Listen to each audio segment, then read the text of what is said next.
And in order to change, you need to embrace change. You need to see challenges as an opportunity to change, right? So for example, let's say you've been working out for 4 months consistently, you've been doing really well, you're killing your workouts, and you have a shoulder injury, right? A fixed mindset would immediately have negative thoughts. Like, this always happens to me, I always get injured. This is why I don't work out, right? That's a fixed mindset.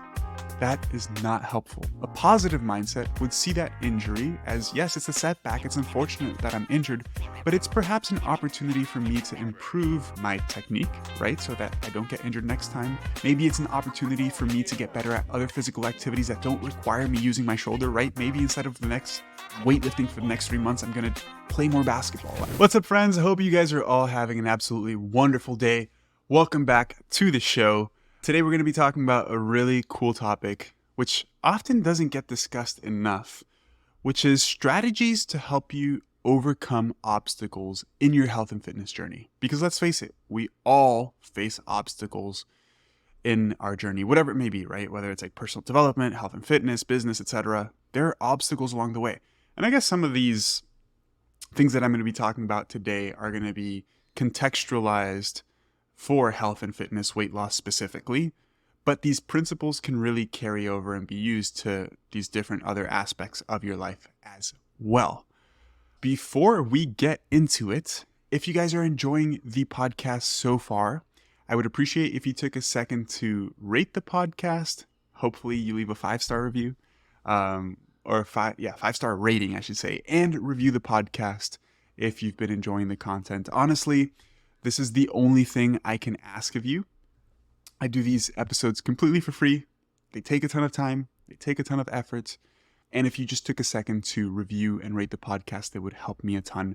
If you're on YouTube watching, hello. You're one of the few people that see my face while recording these episodes. I would appreciate if you liked this video and subscribe to the channel. And for those of you guys that are new, perhaps listening to the first or second episode so far, don't worry, don't leave a rating yet because you probably don't have a good idea of what this podcast is about. But I'll say this, if you continue listening and you enjoy the podcast, the best way to give back is by leaving a review and rating. It really does help me a ton. It helps my content grow and it helps me reach more people. Thank you.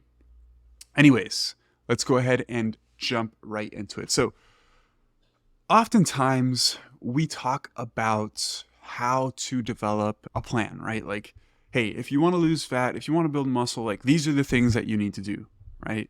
And that's great. You need to have an effective plan to help you move in the right direction, right? But a plan is really just a starting place. You're going to experience different obstacles along the way. Everybody's obstacles are different because we're all different people and we all have different experiences. But we need to learn how to overcome these obstacles, right? Because the reason everybody fails to achieve their health, or everybody who has failed to achieve a particular goal, is because somewhere along their journey, they experienced some sort of setback or some sort of roadblock, and they were unable to overcome it, right? Maybe it's that their plan was the incorrect plan. Maybe it's that their plan wasn't, or their goal wasn't that important to them, or maybe it's the fact that they didn't have the appropriate tools or strategies to help them overcome that roadblock, okay? So what I'm hoping to do with this episode, guys, is give you essentially step-by-step process that you can use to overcome obstacles whenever you do encounter them, which inevitably you will, right? The first thing that we need to do, or the first thing that you need to do, is identify the obstacle, right? We cannot address something unless we clearly identify it, right? And when it comes to health and fitness, there's a couple of common obstacles that people encounter. For example, cravings, right? You have cravings at night. That can be difficult for some people because they're trying to stick to their overall diet plan, but they keep caving into their cravings and having, 500 calories worth of chocolate before bed. Some people may be struggling with motivation, which is extremely common, right? Some people struggle with not knowing what to do because they know they need to eat healthy, but they don't really know what they need to do. If that's the case, listen to this podcast and go back and listen to all the previous episodes. But in general, it's incredibly important to identify the obstacle that you're encountering and be hyper specific with it, right? Because the more specific with it you are, the more specifically you can address it, right? And when we address things and we come up with a game plan to help overcome that obstacle, it's important to be as specific as possible. So for example, instead of just saying, I have cravings for sweets, you can say, I overeat sweets at night. That's a little bit more specific. You can get a little bit more specific than that, right? Maybe it's on specific days. Maybe it's, most of the week I'm fine, but when I have a very stressful day at work on Wednesdays and Fridays and I get home at 10 p.m., I can't help myself. I go into the pantry and I eat 500 calories worth of chocolate, right? That is a hyper specific obstacle. So the first thing you want to do is identify the obstacle and define it as specifically as possible, because then you can address it, right? The next step is not even addressing it, but it's having the appropriate mindset to help you overcome that specific obstacle, right? And mindset can kind of be broken down into some like different topics. The first thing that's important to discuss is the importance of having a growth mindset. And having a growth mindset essentially means seeing obstacles as opportunities for improvements rather than setbacks, right? As I mentioned, we all experience different obstacles. And if every time you experience an obstacle, you have thoughts like, see, this is the world working against me. I'm destined to fail. This is so difficult. I can't improve, etc. That is what we call having a fixed mindset. And a fixed mindset is not helpful, because if you want to improve your health and your fitness, you need to change. And in order to change, you need to embrace change. You need to see challenges as an opportunity to change, right? So for example, let's say you've been working out for 4 months consistently. You've been doing really well. You're killing your workouts and you have a shoulder injury, right? A fixed mindset would immediately have negative thoughts, right? This always happens to me. I always get injured. This is why I don't work out, right? That's a fixed mindset. That is not helpful. A positive mindset would see that injury as, yes, it's a setback. It's unfortunate that I'm injured, but it's perhaps an opportunity for me to improve my technique, right? So that I don't get injured next time. Maybe it's an opportunity for me to get better at other physical activities that don't require me using my shoulder, right? Maybe instead of the next weightlifting for the next 3 months, I'm going to play more basketball. I guess that works on your shoulder too, but play more soccer or something, right? A growth mindset is essentially a way of thinking that encourages you to problem solve around challenges and see them as opportunities to grow rather than setbacks. It's paramount for you to achieve your health and fitness goals to think this way, right?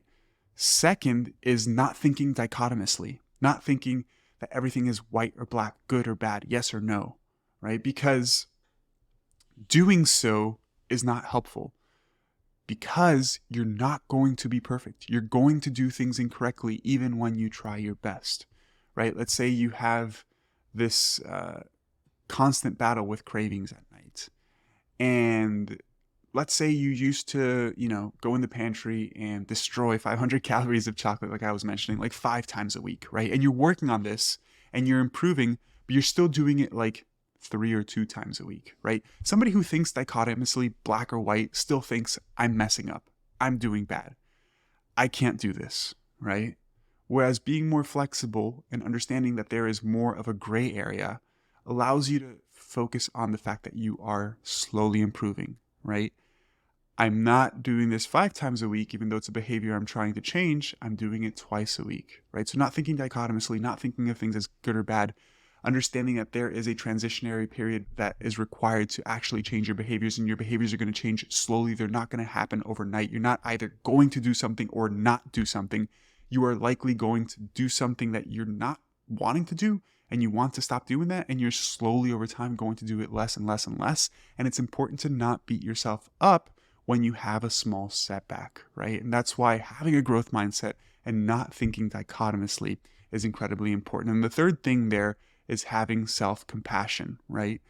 Again, it just goes back to not beating yourself up when you mess up, because we all mess up. If you strive for, I guess striving for perfection is not a bad thing, but expecting to be perfect is a bad thing, because you're not going to be perfect with these things. And when you mess up, if you simply beat yourself up about it mentally, you're just adding unnecessary stress. and it's going to make it more harder for you to stick to your game plan because it's not going to be as enjoyable. You're going to start resenting improving your health and your fitness, and it's just going to be way more likely that you fall off track, okay? So having the appropriate mindset is incredibly important. Adopting a growth mindset, seeing setbacks as opportunities or challenges to improve, not thinking dichotomously, not thinking of things as black or white, and understanding that there's a transition period. There is more of a gray zone, right? Things are not just black and white. And 3, having self-compassion and not beating yourself up about the fact that you slightly messed up, right? Once you are in the correct headspace and you have the appropriate mindset, you then need to reassess your game plan and come up with strategies to help you overcome the specific obstacles that you are experiencing, right? The way that I like to do this is by setting small habits that help you break that behavior, right? Or help you overcome that obstacle. And it depends on what the obstacle is, right? Because if you're just struggling with something like motivation, there are some things that you can do too, but like I'm talking about objective setbacks here, like going back to the cravings at night pantry thing, right? Once you identify the setback or the things that you're struggling with, once you're in the right mindset, now we need to come up with strategies, right? So let's talk about this specific scenario. And this is a scenario that I've experienced with a number of clients of mine. Cravings at night, that's something that most people struggle with. A lot of people struggle with this, right? What are some useful behaviors that you can do to try to reduce that behavior? And the first thing to really think about is the fact that it's hard to just cold turkey stop doing something that you do regularly, but it's a lot easier to replace it with another behavior, right? So if you're hungry at night, maybe we swap out the snack that you're having rather than trying to remove it altogether, right? So let's say you have X amount of calories worth of, chocolate and candy and stuff before going to bed. One of the strategies that I like using with my clients, and this is one that I use all the time, is having a protein shake before having that, right? So let's say you get home from work, you are not even thinking, you come home, you're stressed, immediately go to the pantry and you have whatever, right? The reason why it's so important to identify the thing you're struggling with first and foremost is because most people partake in the behavior without even thinking about it. It's habitual, right? And habits are things that you do instinctively. And so it's important to identify it and then come up with behaviors that help you replace that, right? So if you come home, you think about the fact that, oh, snap, this is typically when I go in the pantry and grab a ton of chocolate. Well, now you can implement other behaviors. Now, if you come home and you have a scoop of protein powder with like 16 ounces of water, and you drink that, and now you wait 15 minutes, you're probably going to not crave those foods as much, right? And then it's the whole idea of being flexible and not being black or white. If you have the protein shake and you drink the 16 ounces of water and you've waited 15 minutes and you still want that food, go ahead and have some, right? But I've realized that one of two things happens. When you implement one of these strategies, you either, 1, don't crave the food anymore and you just don't have it, or 2, you still have it, but you have it at a much smaller quantity, right? So the person who thinks dichotomously would be like, man, I still had some chocolate, I messed up. Whereas the person who thinks more flexibly thinks, okay, I had a little bit of chocolate, but it was less than I typically have. This strategy that I'm using of having some protein before snacking is really helping. Let me continue doing that, right? That is the person who is self-compassionate, doesn't think dichotomously, has a growth mindset. And then after you implement some of these behaviors or habits that you identify are going to help you with the things that you're struggling with, you need to have strategies to help you stay accountable with that behavior. Because how many times have we tried to develop healthy behaviors and we just don't do it because we don't have ways of holding ourselves accountable, right? I can think of a number of things that I've struggled with personally. But one of the things that I've struggled with personally is even writing my to-do list first thing every morning, right? That's a habit that helps me tremendously. When I write my to-do list, I'm 1,000 times more productive. Obviously, that's an exaggeration, but I'm way more productive, right? However, every time I'm going to take on that behavior, I do it for a couple days and then it kind of slips away. And then I think about it again and I start doing it, right? And that in of itself is not thinking dichotomously because, again, I'm not trying to be perfect right off the bat. I understand that, there's slip-ups happen. I forget to do it. It's not something that I have been doing habitually my whole life, so it's hard to develop that behavior. But I get back on track and I start doing it again. And I do it pretty regularly now, right? First thing I do in the morning when I sit on my desk is write my to-do list. One thing that has helped me is having systems that help keep you accountable. One of the things that I try to do now is when I finish my work day, my desk is a whiteboard essentially. It's glass and you can write on it with dry erase markers. And I write on my desk, write your to-do list, right? So when I come into my office first thing in the morning, that's the first thing I see on my desk. So what do? I wipe it off and then I pull out my planner and I write my to-do list for the day, right? So having ways to hold yourself accountable. One useful thing is having a habit tracker. You can download a habit tracker off Google and you can have it on Excel for free. There's a ton of apps that are very useful habit trackers that'll send you a notification in the morning or whenever to do your habit. You could have a calendar on your fridge or somewhere in your house that's visible every day, and you write down the habits that you have to do. You can gamify it by giving yourself a certain reward after you complete the habit, which makes it more likely for you to achieve the habit. And if it's something that you really, really, really struggle with, you've been doing these things already and you still struggle with it, you could think about, hiring a coach. That's essentially what I do with my clients. I help them develop a game plan that's going to help them achieve their health and fitness goal, but then I help keep them accountable. I help them adjust their plan. I help them identify the things they're struggling. So hiring a coach can be incredibly important if that's in your financial capabilities, right? You could have a conversation with friends and family to get them on board with what you're trying to do to help keep you accountable. But it's incredibly important for you to have systems that are going to help keep you accountable with the habits that you're trying to develop to help you break the behaviors or the obstacles that you're experiencing along your health and fitness journey. Okay?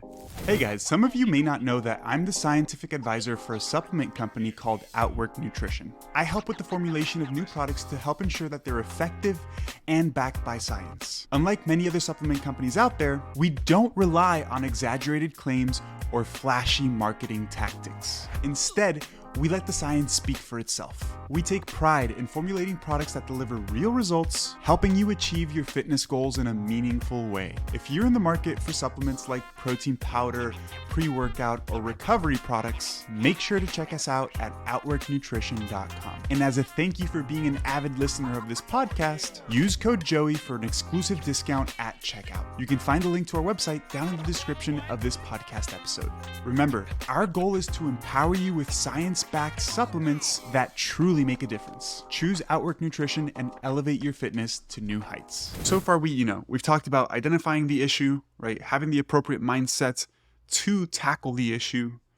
3, developing a game plan to help improve or overcome the issue.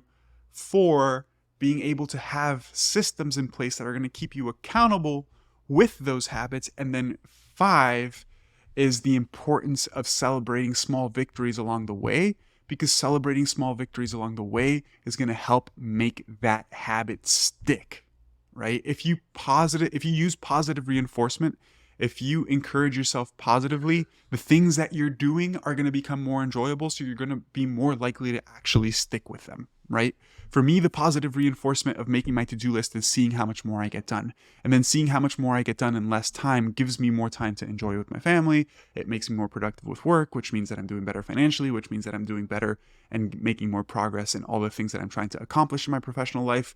And I remind myself of those things daily, right? I remind myself of all of the positive things, because then it just encourages me to do more of the things that I'm doing because I have a positive association with it. It feels good, right?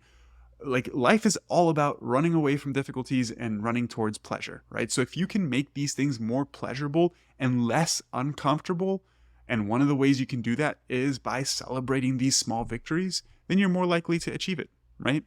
And ways that I like to celebrate small victories, there's 2 things I like to do. 1, positive affirmations. I know it sounds super silly for a lot of people, but really take a minute or 2 every day to think about how the things that you're doing are positively affecting you and getting you closer to your goal, and feeling happy about that, right? If you went through the week, let's say you go through the week and you lost half a pound. So many people say, oh, I only lost half a pound. That's not a positive way of thinking, right? You should think, wow, I lost half a pound. The work that I'm putting in is working, right? That's thinking positively, and that has profound benefits on your overall ability to achieve your goals and maintain it. And second to that is actually setting rewards for yourself when you achieve particular goals, right? So setting short-term goals and then having a certain reward for yourself, whether it's, buying yourself something you've been wanting for a while or whatever it is, but having an objective reward that you give yourself when you achieve said goal. And then when you give yourself that reward, it just makes it more enjoyable. So you're more likely to stick with the habits that you're doing, which makes it more likely that you're not going to be experiencing those obstacles as frequently, which means that you're making better progress towards your weight loss goals or your health goals, right? And it's all essentially a positive feedback loop. And these are things that, I've helped a number of clients really achieve. And I essentially wanted to share one success story in particular that I experienced with a client of mine recently, right? Because we've been working on all of these healthy things. He's been doing really, really well. And I think I've shared this story before, but my client, it was about 3 months of us working together, and he had lost considerable weight, I think 20, 30 pounds, something like that, at that time frame. And he had been at home, pretty controlled with his diet, working on all the healthy behaviors we've been working on, and he was going to be going to his brother's wedding. And he was really nervous because previously he's never been able to control himself in a social setting like that, right? In a big event. Usually he would eat a ton of food and then feel really bad about his behaviors. And we had a conversation about this, and I was like, listen, first thing is our mindset, right? Really, because we had already identified the obstacle. The obstacle was the wedding. It was coming up, right? And so I was like, listen, understand that you don't have to be perfect here. It's okay if you screw up a little bit. It's okay if you eat a little bit more than you typically do.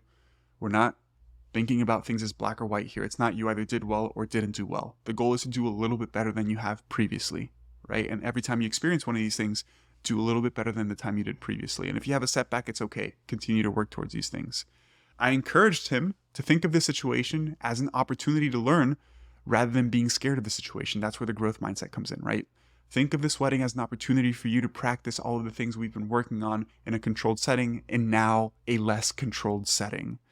And then 3, we came up with some very simple strategies, simple habits that he could implement to help him stay relatively on track during the wedding. We talked about, making sure you have some good amounts of protein and some veggies when you have the meal at the wedding. Allow yourself to have some drinks, but maybe setting a limit. Some behaviors around physical activity, so he was active during the wedding. Some very basic things, some very small habits. And what happened? When he came back, he told me it was the first time he's ever felt in control, right? And yes, he ate more food than he typically does, but he didn't feel bad about it. And then we talked about how important that in itself is and how much of a win that is, right? So there is the positive reinforcement, celebrating the small victory of the fact that he went to a wedding and had full control over his behaviors and did not feel bad about the fact that he ate more food than he typically does, right? So we essentially implemented this plan, right? Identifying the issue, going to a wedding, having the appropriate mindset. Don't think you have to be perfect. You're probably going to eat a little bit more than usual. That's okay.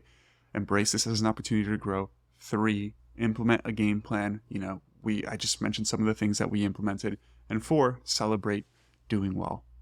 That is essentially how you need to approach every single obstacle. This is a micro scale. This is one specific situation, but you can apply this way of thinking. You can apply this methodology to every obstacle that you encounter. And like I mentioned at the beginning of this episode, this methodology could really be used for any area of your life, not just health and fitness. Okay? Anyways, guys, that's pretty much going to sum it up for this episode. I hope you guys enjoyed so far. If you guys have any follow-up questions to the episode, you guys know where to reach me. You can send me an email. You can reach me on Instagram. I'm always happy to connect with you all and provide any feedback to any questions that you may have. Again, if you guys are interested in perhaps working with me one-on-one to help you achieve your health and fitness goals, the link is going to be in the bio. Go over to fitforlife.health and submit an inquiry to work with me for one-on-one coaching. I take 3 to 5 clients every month. So if I'm already full for this month, I apologize ahead of time, but I'll make sure to put you on a wait list for next month. And at least we can have a conversation going about your goals and how we would get started with a game plan that's going to set you on the right path to achieve your goals. Okay? Anyways, everybody, have a wonderful day, and I'll catch you during next week's episode. See ya.